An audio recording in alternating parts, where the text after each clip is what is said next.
আবারও না আসলে নাই। আমরা আজকে এমন একটা জায়গায় আছি, এই জায়গায় শুধু দেখতে পারবেন আমের বাগান আর বাগান। আমরা দেখতে পাচ্ছি কত সুন্দর আমের বাগান।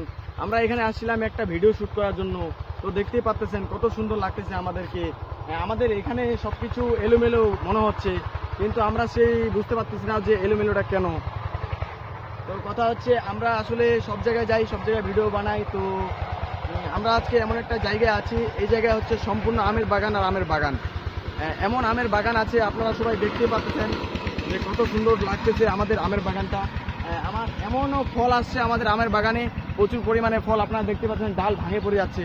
তো সবাই আমাদের এখানে চলে আসবেন ভিডিও শ্যুট করার জন্য। এখানে অনেক সুন্দর সুন্দর মানে ইয়াটা আসে, ক্যামেরায় ভালো আসে। আপনারা আম চুরি করে খাইতে চাইলে অবশ্যই চলে আসবেন আমাদের এখানে। আমরা আসলে এখানে আমরা আসলে আসছি একটা কাজে, কিন্তু দেখতেছি যে এত সুন্দর আমের বাগান এবং কি আমের মানে ঝুঁকিপূর্ণ থেকে আম ঝরে পড়তেছে, সেজন্য আমরা ভাবতেছি যে কয়েকটা আম চুরি করে খাবো। কিন্তু খাওয়ার তো আর স্বপ্ন হচ্ছে না আমাদের। আমরা এমন জায়গায় আছি, আমরা সেভাবে চুরি করতে পারতেছি না। তো আমরা পরে চুরি করে নিয়ে যাব। আপনারা সবাই চুরি করলে অবশ্যই চলে আসবেন এখানে। সবাইকে ধন্যবাদ।